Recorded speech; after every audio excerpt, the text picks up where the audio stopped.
आज जिंदगी लाइव है मसूरी की Lal Bahadur Shastri national academy of administration में। यह एकेडमी जहां तैयार होते हैं देश के सबसे प्रतिष्ठित, सबसे सम्मानित और सबसे रुतबेदार नौकरशाह। हर परिवार, हर माता पिता का ये सपना होता है कि उनका बच्चा डीएम कमिश्नर बने, और यही सपना आंखों में लिए हर साल लाखों नौजवान यूपीएससी का एग्जाम देते हैं, दिन रात मेहनत करते हैं, दीन दुनिया को भूलकर पढ़ाई में जुटे रहते हैं। जो खर्च उठा सकते हैं वो महंगी से महंगी कोचिंग लेते हैं, जो नहीं उठा सकते वो अपने दम पर किस्मत आजमाते हैं। लेकिन चंद खुशनसीब ही 6000 फीट की ऊंचाई पर बनी इस एकेडमी में ट्रेनिंग के लिए पहुंच पाते हैं। उनमें से कुछ बिरले ऐसे होते हैं जो उन हालातों में पढ़ लिख कर आईएएस बनते हैं जिन हालातों में कई बार 2 जून की रोटी भी नसीब नहीं होती। वो एक मिसाल है देश के हर बच्चे, हर नौजवान के लिए, और इसलिए वो हिस्सा है आज के जिंदगी लाइव।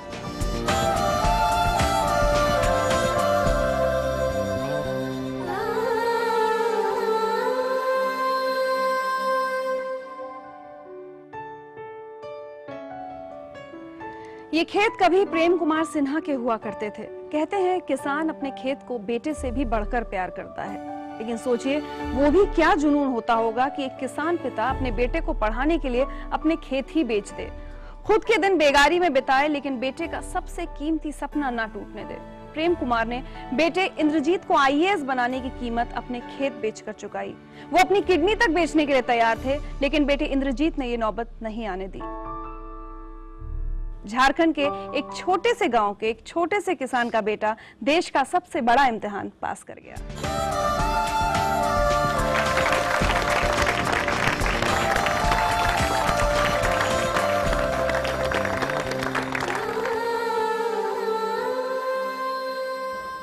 इंद्रजीत, सिर्फ 24 साल की उम्र और देश की सबसे बड़ी सरकारी नौकरी, सब कुछ सपने जैसा लगता है? जी, ये एक सपना था देखा गया जो हमने 4वीं 5वीं कक्षा में देखा था, लेकिन काफ़ी सारी चीज़ें मेहनत के साथ जिस तरह से करते थे, लेकिन लगता था कि पूरा हो जाएगा। एक बच्चा ये सपना देखता हो कि वो एक दिन आईएएस बनेगा, सुनकर थोड़ा अजीब सा लगता है। जी, अजीब तो है, लेकिन कहते हैं ना कि जब सपनों के लिए इरादा हो कि हाँ, इच्छा नहीं होनी चाहिए, इरादा अगर हो तो फिर सारी चीज़ें, ये खेत, ये खलिहान, ये जो माँ का चूल्हा फूंकना, या फिर ये जो मिट्टी की जो दीवार है जो फट गई है, या फिर छप्पर टूट गया है, उसके ऊपर एक एडवेस्टस रख दिया गया है, तो इससे जो जीवन के प्रति जो अनुभव बनता है उसे जब कागज पर उतार देते हैं तो फिर यूपीएससी तो क्या, दुनिया की कोई भी सबसे बड़ी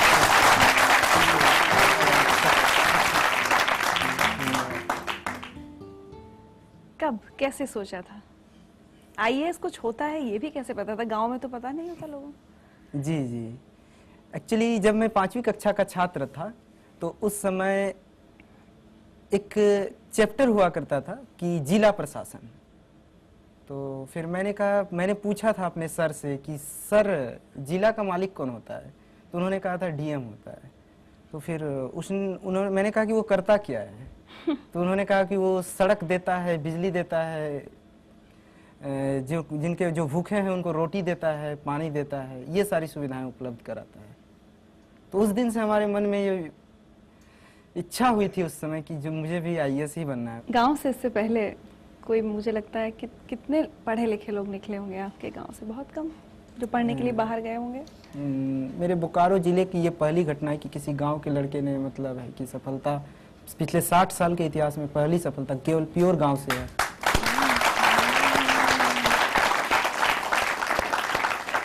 झारखंड से दिल्ली आए थे आप तैयारी करने के लिए? जी हाँ, ग्रेजुएशन करने के तुरंत बाद मैंने सोचा था कि दिल्ली जाके तैयारी किया जाए। दिल्ली में आके बहुत अच्छे मित्र मिले और जिनके साथ मिलके हमने तैयारी की, अच्छी रणनीति बनाई और सबका सहयोग लिया। मैं मानता हूँ कि यूपीएससी जो है सहयोग और संयोग 2 चीज़ की परीक्षा है। आज मैं आपके सामने हूँ, खुशी हो रही है। उधर देखिए। भैया, हम लोगों ने एक सपना देखा था, तुम्हें लाल बत्ती मिले, हमारा परिवार सुधरे, हम लोग भी अपने जो सामाजिक प्रतिबद्धता है, जो हम लोग चाहते हैं वो हमें मिले। बाबूजी ने तुम्हें हर वक्त कहा कि भैया कि बेटा अपने सपनों की उड़ान को कमजोर मत होने दो, पंख फैला के उड़ो, जितना हो सकता है पढ़ाई और हमारी थोड़ी मोड़ी हो सकता है हमारी जो जरूरत है उसके भी समझौता किया गया, लेकिन उनके पढ़ाई के साथ कोई समझौता नहीं।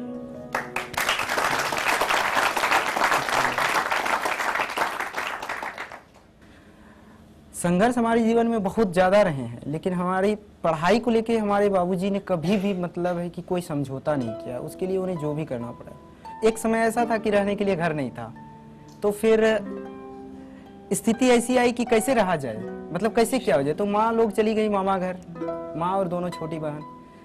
हम नहीं गए क्योंकि हमारी पढ़ाई थी। 5वीं कक्षा का मैं विद्यार्थी था उस समय। तो मुझे आज भी याद है कि एक आदमी केवल सहयोग के लिए लिया गया था और बाकी ईंट मैं पकड़ाता था। बाबूजी खुद कर नहीं लेते थे और खुद मिट्टी का गारा से बनाया गया घर है ये, और खुद ये सब किए थे। तो ये सब जिंदगी के अनुभव है। मैं इसे कभी भी संघर्ष मानता हूँ इसको। दुख नहीं है, ये संघर्ष है। दुख और संघर्ष में अंतर ये होता है कि दुख होता है कि जिसकी क्षतिपूर्ति नहीं हो सके, किसी माँ के लिए उसके बेटे से अलग हो जाना या असामयिक मृत्यु, ये सब दुख है। लेकिन ये तो जीवन के अनिवार्य अंग है, इसको संघर्ष कहते हैं और संघर्ष हर एक के जीवन में है।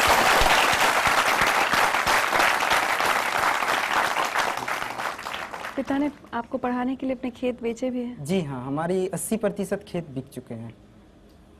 और जब पहली बार सिलेक्ट नहीं हुए तब उन्होंने क्या कहा था? हाँ, उन्होंने एक चीज़ कहा था। मैंने ये चीज़ बाद में मैंने जाहिर भी किया कि इस भावना को। तो उन्होंने कहा था कि हम बोले कि बाबूजी पैसा कहाँ से आएगा, हम ट्यूशन पढ़ाएंगे मुखर्जी नगर में या यहाँ पर मिल जाते हैं यहाँ पर। बोले कि नहीं, तुम ट्यूशन मत पढ़ाना और तुम अपनी पूरी पढ़ाई जो है अपने पढ़ाई पर ध्यान दो। धूप में मत चलना, ऑटो में चलना, क्योंकि धूप में चलोगे तो थक जाओगे और पढ़ाई पर इसका बुरा प्रभाव पड़ेगा। अरे तुम्हारे लिए तो हम अपनी किडनी तक बेच देंगे। तो ये एक ऐसी बात थी जो मतलब है कि इस तरह की ये भावना इतनी महान है कि इस भावना के कारण हम कभी भी मतलब अपनी पढ़ाई, अपनी कमिटमेंट से पीछे नहीं हटे। एक बात बताइए, आज अगर आपके पिता आपके सामने खड़े हों तो आप उनसे क्या कहना चाहेंगे? देखिए, मेरे बाबूजी तो अभी मेरे गांव में हैं और शायद अगर इस प्रोग्राम को वो देख रहे होंगे तो मैं उनसे यही कहूँगा कि मेरी सफलता असफलता से अलग आपके बेटे होने में मेरी सार्थकता है और बस इसी सार्थकता को जीवन भर महसूस करना चाहता हूँ।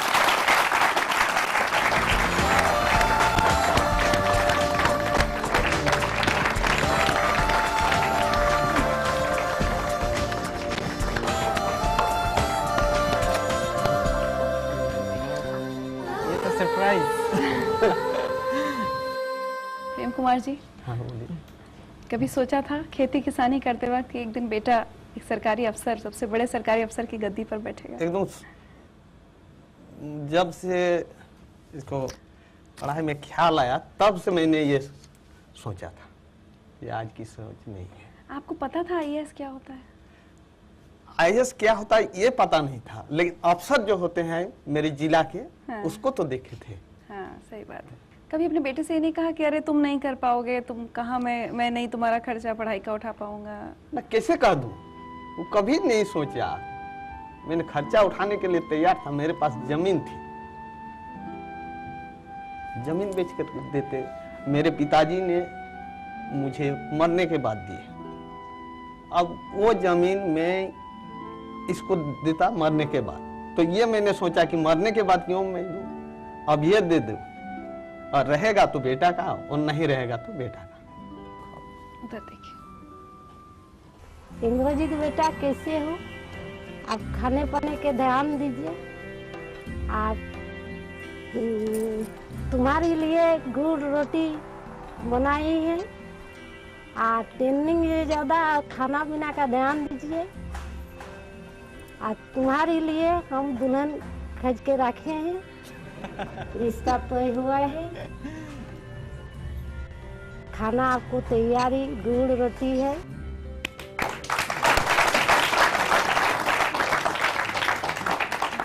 गुड़ रोटी खाने का शौक है? हाँ जी, हाँ। बहुत गुड़ रोटी खाता था। आपसे सारे देश के पिता सीख लें, एक मिसाल कायम की है आपने कि किस तरह से एक पिता अपने बेटे से ये तक कहता है कि मैं ये नहीं कहेंगे कि कोई अपनी किडनी बेचे, लेकिन आपने एक मिसाल कायम की है कि अपना सब कुछ कुर्बान कर बेटे को पढ़ाया, खेत बेचे। आज जिंदगी लाइफ की तरफ से आपको सम्मानित किया जाना है।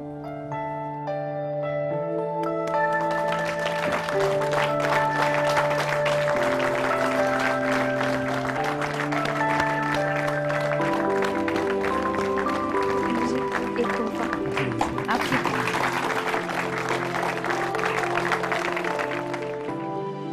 जैसे आईएएस बने ना तो ये बोला यार थानेदार की नौकरी छोड़ देंगे क्या अब? मतलब ये था कि थानेदार ही ना छोड़े, साथ में साथ ये भी रख लिया।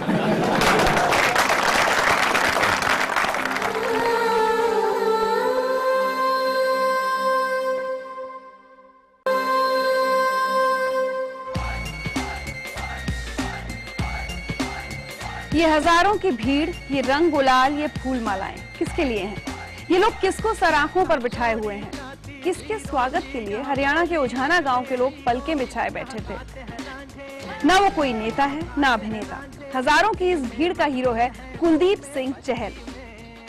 वो कुलदीप जो इस गांव का लाडला है, वो कुलदीप जो इस माँ का बेटा है, वो कुलदीप जो इस घर में पला बढ़ा, जो इन गलियों में खेला, जो इस स्कूल में पढ़ा लिखा।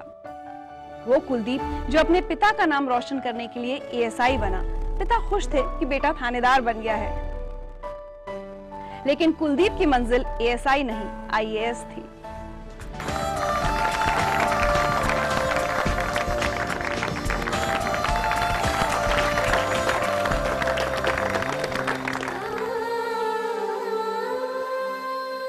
कुलदीप, आपने तो अपनी किस्मत के अक्षर ही बदल दिए, एएसआई से आईएएस। Thank you. कैसे किया ये मैं जब गांव में थे, वैसे मैं ऑडियंस को भी बताना चाहूँगा कि मेरा कोई सपना नहीं था आईएएस बनने का। मैंने कभी ज़िंदगी में सोचा भी नहीं था कि मैं इस मुकाम पे पहुंच जाऊंगा। गांव में थे तो हम कबड्डी का प्लेयर था मैं, और वो भी हरियाणा स्टाइल, जो एक देहाती गेम होता है। जब मेरे ब्रदर लेक्चरर लगे थे सुरेश कुमार पंचकुला में, तो वो हमें लेके आए। तो उसके बाद ही वहाँ पे एक स्टूडेंट जो आईपीएस है फिलहाल, संजय कुमार है, उनसे मिले और उनको हमने पढ़ते हुए देखा। तो फिर हमने धीरे धीरे मन बनाया और बिल्कुल भाई ने साथ दिया, कठोर मेहनत की, तो धीरे धीरे ऐसा मतलब फ्लो बन गया। उसके बाद हमें पीछे मुड़ के नहीं देखना पड़ा और आज हम आपके सामने हैं। पुलिस की नौकरी क्यों की, एएसआई क्यों बने? क्योंकि मेरा पिताजी एक किसान है, तो वहाँ हर मतलब जो गांव में यही सपना होता है कि भाई अपना बेटा कोई सरकारी नौकरी करे, फिर वो चाहे वो लेक्चरर की हो या फिर कोई टीचर की हो या कोई पुलिस की हो। तो चंडीगढ़ पुलिस का फिजिकल काफ़ी टफ था वहाँ पे, मतलब, और मेरी स्पोर्ट्स बैकग्राउंड थी तो आसानी से वहाँ पे सिलेक्शन हो गया और रिटर्न भी मैंने क्लियर कर दिया। चूँकि मैं पढ़ता था तो अच्छी जॉब थी, तो मैंने एक्सेप्ट भी कर लिया और मुझे ज़रूरत भी थी उसकी उस समय। नौकरी के साथ साथ पढ़ाई करना मुश्किल नहीं हुआ? आईएएस तो मतलब लोग पढ़ाई छोड़कर कोई नौकरी नहीं करते हैं, कुछ नहीं करते, सब कुछ छोड़कर सिर्फ आईएएस की तैयारी करते हैं। आपने नौकरी के साथ साथ कैसे किया? मतलब मेरे को लोग यही कहते हैं कि मैं हमेशा अपना पिट्ठू बैग रखता था, ड्यूटी के दौरान भी रखता था, अपनी गाड़ी में या अपने बाइक पे जब भी थे ना, तो मैं बैग साथ लेके चलता था। जहाँ भी मुझे टाइम लगता था ना, मैं जरूर पढ़ता था। थाने में मेरा जो रूम था वहाँ भी मैं अपना बैग साथ में रखता था और पढ़ता रहता था, देखता रहता जब भी टाइम मिले। और आपके गांव से या उस आसपास के पूरे इलाके से कभी कोई लड़का, कोई भी आईएएस नहीं? गांव से तो नहीं आईएएस, मतलब आईपीएस निकला था मेरे गांव के पास में 1992 में लड़का निकला था एक, अभी फिलहाल वो डीआईजी है शायद गुजरात में। उसके बाद आईएएस ग्रामीण से नहीं निकला जी मेरे को। वाह,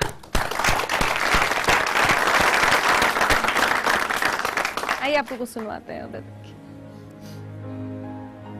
मैं अपने भाई को ये मैसेज देना चाहता हूँ, निश्चित तौर से हर साल यूपीएससी के नतीजे आते हैं। बहुत से जो लोग हैं जो आईएएस ऑफिसर बनते हैं, आईपीएस बनते हैं, आईएफएस बनते हैं। जैसे मैं आपको एक उदाहरण देना चाहता हूँ, आईपीएस ऑफिसर तो बहुत बने, लेकिन किरण बेदी को आईपीएस के नाम से जाना जाने लगा। तो मैं भी चाहता हूँ कि मेरा भाई कोई ऐसा काम करे समाज के लिए, सोसाइटी के लिए, लोगों के लिए, जो एक अपना अलग तरीके से जाना जाए, ऐसी पहचान वो छोड़े।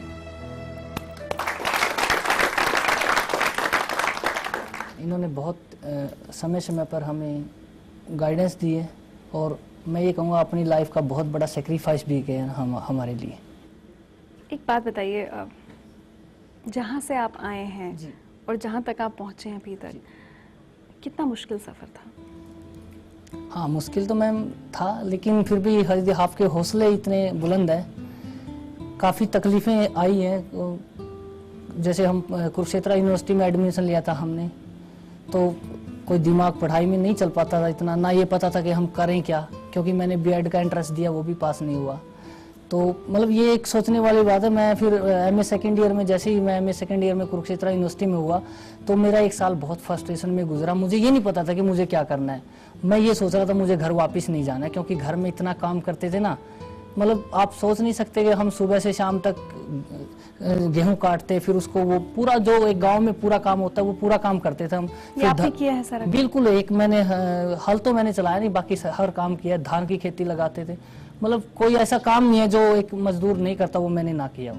हमारे घर में मैं आपको बता रहा हूँ 6 बजे से या 5 बजे से ज़्यादा किसी को सोने नहीं देते घर वाले, खास कर मेरे मम्मी डैडी है ना। तो जब हम सुबह उठते थे ना, वहाँ आमतौर पे अपने बच्चे को ऐसे लाड में उठाते हैं, बस सुबह उठो चाय पियो। हमारे यहाँ ऐसा नहीं था। हमारे यहाँ बड़े स्ट्रिक्ट रूल है, और हम आप सो रहे हैं तो आपको सिर्फ चारपाई से जाएंगे, बाजू पकड़ेंगे और ऐसे सीधा खड़ा कर देंगे, बस ये रूल है। वो आपको मतलब सोने नहीं देंगे।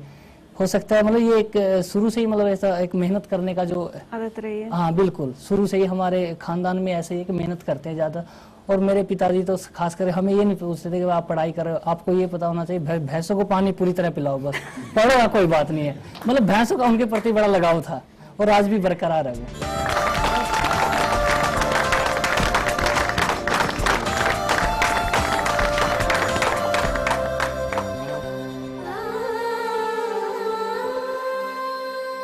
ये मेरे पिताजी हैं, मैंने अभी अभी आपका जिक्र करा, श्री साधुराम जी।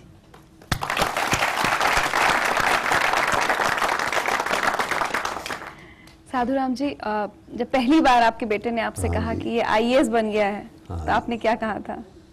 यह कह रहे जी ठीक पढ़ना, आईएएस बनना बहुत बढ़िया रहा। आपको पता था आईएएस क्या होता है? हमारा को तो नहीं पता था।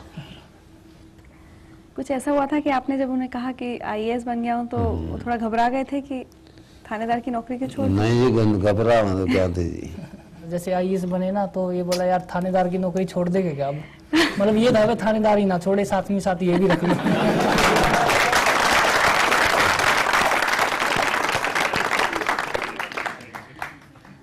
कुलदीप के बारे में कुछ बताइए। बचपन से खूब डांट डपट के रखा आपने, पढ़ते थे? बहुत पढ़े करता जी, पढ़ाई करते थे? हाँ, मैं जी तला उठे नहीं करता, सवेरे ठह देंदा, उठ कर फिर काम बहुत करता, बहुत काम करके फिर भी स्कूल में जाता। मैं कहता पानी पिया के लिया मैं सबको। मैं अभी अभी जिक्र कर रहा था ना, मैं पानी जरूर पिला के जाओ, आप स्कूल में थोड़ा लेट जाओ कोई बात नहीं है। हिम्मत बहुत करी इसने। चलिए, आज आखिर में अपने पिता से आज आप कुछ कहना चाहते हैं? नहीं, मैं अपने पिताजी का धन्यवाद करना चाहता हूँ। भाई इतनी काफ़ी दिक्कतें आई है, हालांकि वो आपको नहीं बताना चाहता कि कितनी दिक्कतें आई है, मुझे पता है। फिर भी हमें कोई ऐसी दिक्कत नहीं आनी दी। हमें पंजाब यूनिवर्सिटी जैसी महंगी यूनिवर्सिटी में उन्होंने पढ़ाया, वहाँ पे भेजा, तो ये अपने आप में बहुत बड़ी बात है। हालांकि उन्हें ये नहीं पता था कि हम कौन सी क्लास में पढ़ते हैं, लेकिन पैसे देने में उन्होंने कभी ऐसा नहीं किया। जितने उनसे होते थे हमें पैसे देते थे, खास करके हमारी ज़रूरत के। तो मैं हमेशा वो कहूँगा कि वो मैं उनके लिए कुछ कर सकूँ, हमें उसे सुख दे सकूँ, इतना ही मैं कहना चाहूँगा।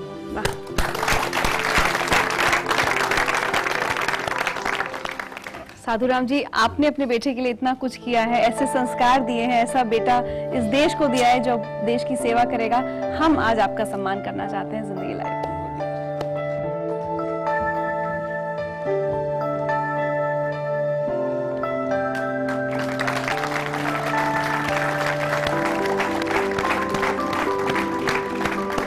एक छोटा सा तोहफा जिंदगी लाइफ की तरफ से आपके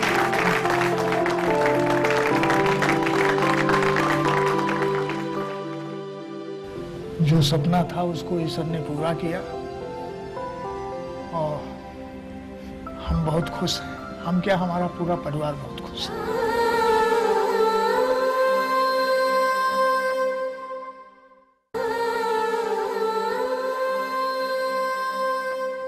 उत्तर प्रदेश के बिजली विभाग के कर्मचारी रामानंद शर्मा ने अपनी जिंदगी की सारी ताकत अपने बेटों को पढ़ाने लिखाने में झोंक दी। जो कुछ भी था, जितना भी था, जैसा भी था, सब अपने बेटों पर न्यौछावर कर दिया। एक दिन बेटे अतुल ने अपने बीमार पिता को वो खबर सुनाई जिसने उनका सारा दुख दर्द दूर कर दिया।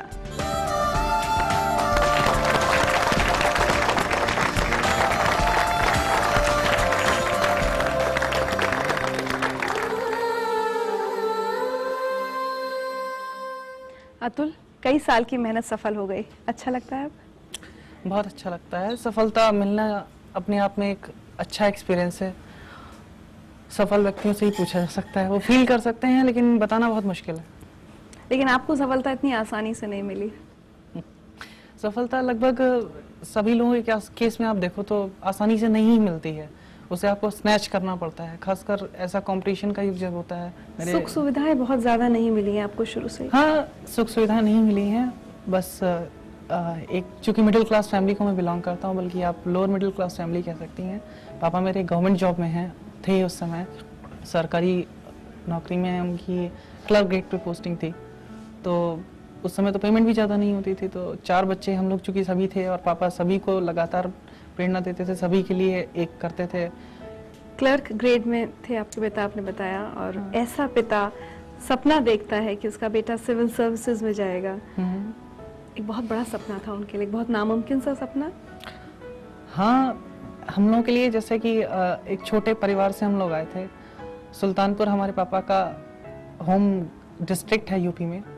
वहाँ के लोगों के लिए, जहाँ मैं परिवेश में जिसमें रहा हूँ, या गर्मी की छुट्टियों में जब जाता था, तो ये एक मुश्किल काम था, लेकिन उन्होंने इसको साकार करने के लिए शायद एक रणनीति रच रखी थी। उन्होंने मुझे सभी मुश्किलें सहते हुए भी एक अच्छी एजुकेशन प्रोवाइड कराई। जितना उनके बस में हो सकता था उन्होंने मेरे लिए किया, और आज उनकी स्ट्रेटेजी कामयाब है। खर्चा उठाने के लिए ट्यूशन्स भी पढ़ाए? हाँ, शुरुआत में जब मैं यहाँ आया दिल्ली, तो मैंने स्टार्टिंग की थी और पढ़ाया भी। प्रॉब्लम्स भी आई दिल्ली की, तो आप कल्चर जानते हैं यहाँ पे थोड़ी समस्या भी होती है लोगों से कम्युनिकेट करने में, स्टूडेंट्स बिहेवियर, ये सब प्रॉब्लम्स आई। जब इतने दबाव में एक लड़का दूसरे शहर में रहता है अतुल, तो बहुत मौके ऐसे आते हैं कि जब नौजवान है, खर्च करने का एक मौका है, लेकिन हाथ से कोड़ना पड़ता है कि नहीं, मैं ये खर्च नहीं कर सकता, मेरे पिता के पास इतना नहीं है। ऐसे बहुत मौके आपके सामने? मुझे पता था कि हाँ, घर में भी सभी लोग एक स्ट्रगल की लाइफ बिता रहे हैं, तो मुझे भी स्ट्रगल ही करना है। मैं अपने परिवार से अलग तो नहीं रह सकता, और मुझे उन्हीं की लाइफ का एक हिस्सा बनना था, तो मैंने वही किया। परिवार का इतना ख्याल है आपको।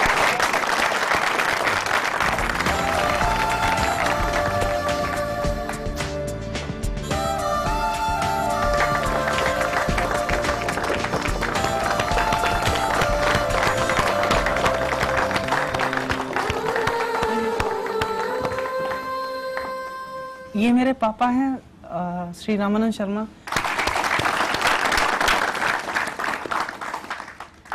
रामानंद जी, बेटे ने सीना गर्व से चौड़ा कर दिया। ईश्वर ने कर दिया। हमेशा से आपका सपना था ना बेटा सिविल सर्विसेज में जाए? हमेशा से था, और जो सपना था उसको ईश्वर ने पूरा किया। और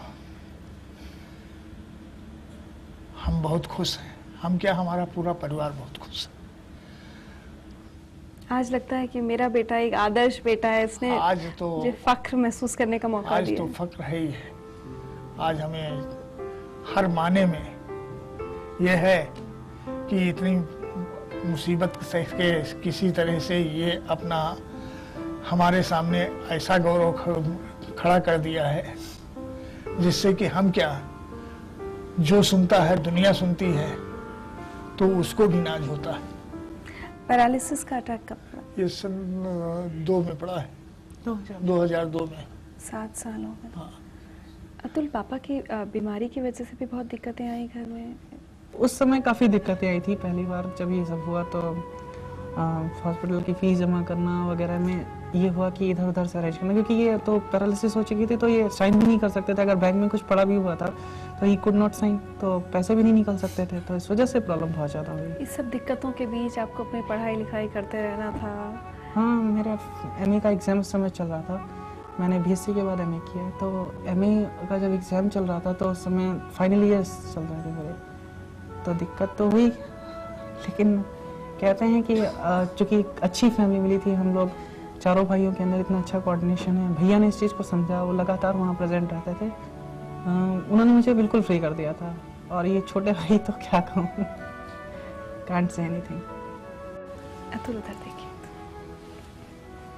मेरा मन यही करता है कि अतुल तुम यहाँ आ जाओ, एक बार तुम्हें देख लियो, उसके बाद फिर तुम कहीं भी जाओ। बहुत ही देखने का मन कर रहा है। इतने दिन हो गए हैं, अभी तक तुम आए नहीं। फोन से ही काम चल रहा है, ऐसा अच्छा नहीं लग रहा है। ऐसा लगता है कि खुशी कम हो रही है।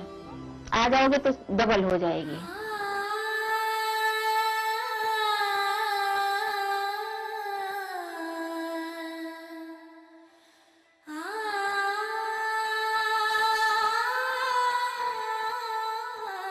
माँ इंतजार कर रही है तो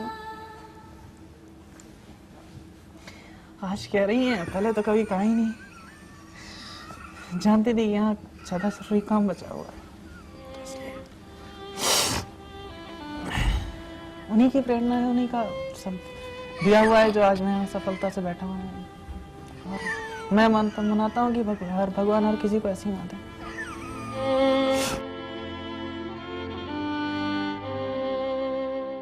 अतुल, जिस तरह से आपके पिता ने, आपके परिवार ने सब साथ खड़े होकर आपका इतना साथ दिया, हम उम्मीद करेंगे आप जिंदगी भर अब अपने परिवार का साथ निभाएंगे। आपने अपने पिता को फख्र करने का मौका दिया है। आज हम आपके पिता का यहाँ सम्मान करना चाहते हैं। बिल्कुल।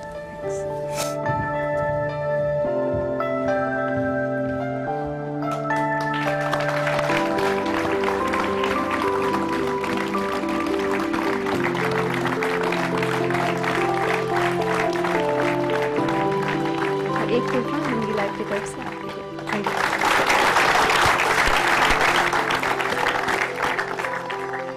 सबसे बड़ा चीज होता है दृढ़ संकल्प, विल पावर।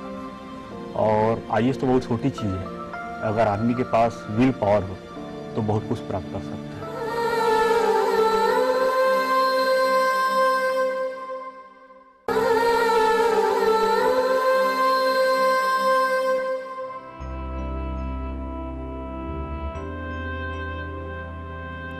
इकसठ साल की उम्र में ठेला गाड़ी खींचते ये हाथ, मिट्टी में सने पैर, बोझा ढोते ये कंधे।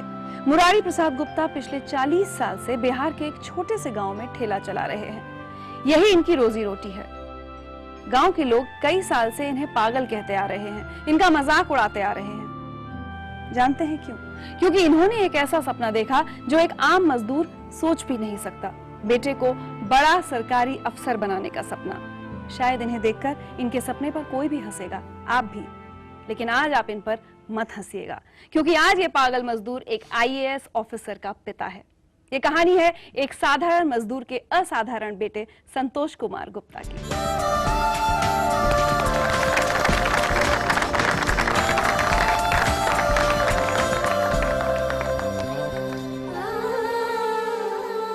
संतोष, हमारे देश में एक ठेला चलाने वाले का बेटा आईएएस बनने का सपना देखे, सुनकर हैरानी तो होती है।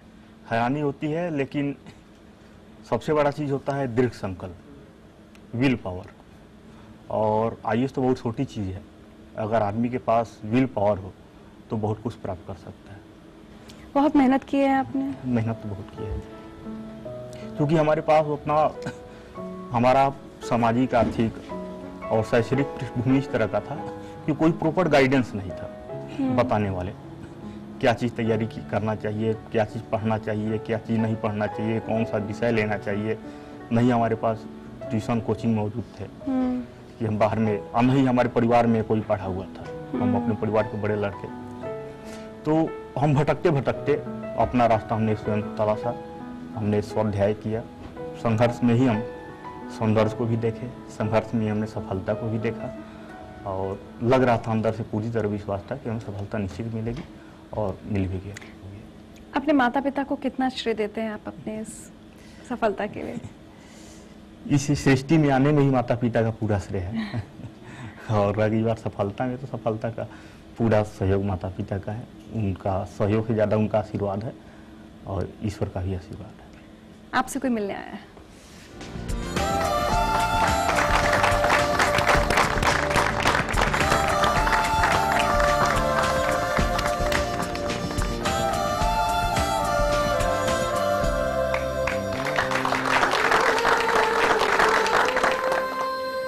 मुरारी जी, आज बेटे पर गर्व होता है? एकदम बहुत गर्व होता है, बड़ी खुशी मिली है। यहाँ पर हमको कैसे भाग था यहाँ पहुँच गए। एक बात बताइए, कभी सोचा था कि बेटा हमारा सपना पूरा कर देगा? नहीं सोचे थे। ये पढ़ रहे थे तो हम कुछ 2-4 साल पहले के का उतना बड़ा आदमी के लड़का नहीं तैयारी कर पाए, तो रिक्शा ठेला चलाने वाले को लड़का कहाँ पढ़ पाएंगे। लेकिन इनका ख्वाब था बचपने से कि हम IAS करेंगे। लोग आसपास आपका मजाक भी उड़ाते थे गांव में, ये हाँ, कहते तो थे मजाक कि अभी बाबले हो बेटे को भेज दिया पढ़ाने। मजाक तो सभी कोई छोटा आदमी सभी कोई बड़ा आदमी हंसता है। अब तो अब आदमी कहता कि तुम्हारा लड़का IAS हो गया कि कोई काम छोड़ दो मजदूरी वाला। हम कब कैसे छोड़ेंगे सर बताइए कि हमको पैसा रहेंगे तब हम क्या खाएंगे क्या पिएंगे। अभी तो तनख्वाह तो नहीं मिल रहा है, हम छोड़ दें। अभी परिवार को लेकर चलना है, इन्हीं को खर्चा देना पड़ता है। आपको ऐसा नहीं लगता कि अब मेरा बेटा इतनी बड़ी सरकारी नौकरी में चला गया एकदम है? ठीक है, अभी लगता है, लेकिन लगता है विश्वास कुछ दिन पहले बोले थे कि हमारा IAS निकाल, तो वो हमको विश्वास नहीं होता था। आपको विश्वास नहीं हुआ? नहीं होता था। हम ऐसे लोग कहते हैं कि तुम्हारा लड़का कलेक्टर बन गया, कलेक्टर बन गया। अभी लोग कहते हैं कलेक्टर बन गया, तो काम हम कलेक्टर क्या होता है हम तो जन्म में नहीं करते हैं।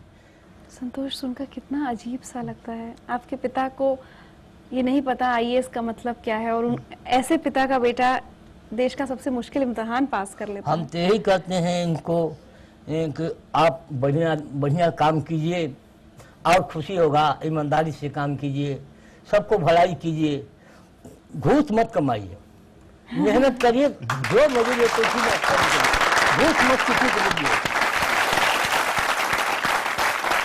संतोष, हमने सुना आपके बाल रस्सी से बांध लेते हाँ, थे? रस्सी से बचपन में पढ़ रहे थे ना, हम लोग हिंदू में चुन्नी रखते थे।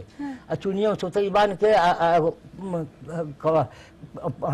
ऊपर चौकी के खड़ा कर बांध देते थे। ऐसे नहीं दुकानें तो जगह पढ़ते थे। पढ़ाई के देखिए माहौल वही है। मुरारी प्रसाद जी, दुनिया ने भले ही आपका आज तक बहुत मजाक उड़ाया हो, लेकिन जिंदगी लाइव की तरफ से हम आपको सम्मानित करना चाहते हैं। मुरारी प्रसाद जी,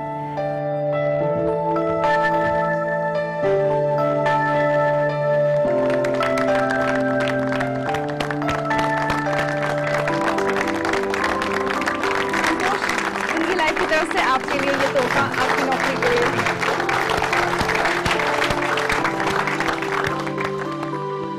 मैंने इस लड़ाई को भावना से जीता है, इमोशंस। ये सबसे बड़ी ताकत रही है मेरी। मैं अपने माता पिता और अपने बहन, अपने शिक्षकों को ये सफलता समर्पित करता हूँ।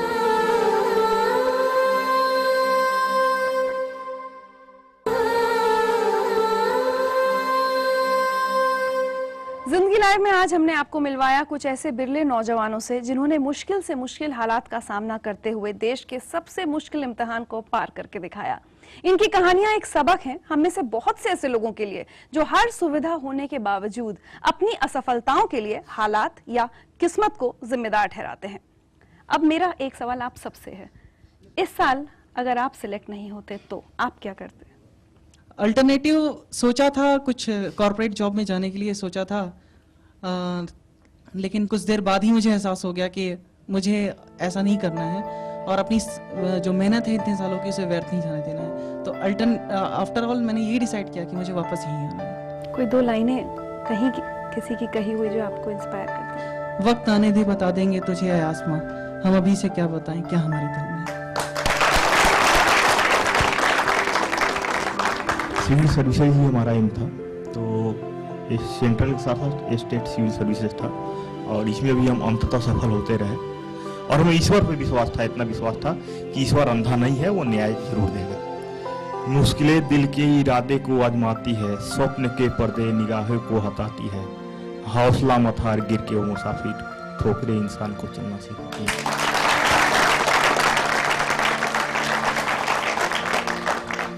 इंद्रजीत, पापा की किडनी तो नहीं बिकवानी थी ना? इस साल अगर सिलेक्ट नहीं होते तो? इस बारे में मैं एक चीज कहना चाहूंगा कि मैं हमेशा क्रिकेट तो मैं खेलता था और क्रिकेट खेलने के दौरान मैं पॉइंट पर फील्डिंग करता था जहां से केवल विकेट का एक ही सिरा दिखता था। तो पॉइंट से जब भी मैं गेंद फेंकता था तो मैं 4 गेंदें जरूर फेंकता था, खेल शुरू करने से पहले या खेल के अंत में। तो जब भी मैंने 4 बार गेंदें फेंकी तो जरूर एक बार लग जाता था गेंद। तो मुझे पूरा विश्वास था कि 4 अटेम्प्ट दूंगा तो एक अटेम्प्ट मेरा होगा। क्योंकि मेरा एक अनुभव था, भले ही वो अनुभव यूपीएससी में नहीं रहा हो, लेकिन ये अनुभव था। मैंने इस लड़ाई को भावना से जीता है, इमोशंस। ये सबसे बड़ी ताकत रही है मेरी। मैं अपने माता पिता और अपने बहन, अपने शिक्षकों को ये सफलता समर्पित करता हूँ। वैसे मुझे पूरा यकीन था कि मैं सिलेक्ट हो जाऊंगा, लेकिन मेरे पास यदि ना होता तो एक चांस और बचा हुआ था। यदि फिर भी ना होता तो कोई बात नहीं, क्योंकि मैं चंडीगढ़ पुलिस में थानेदार तो था ही।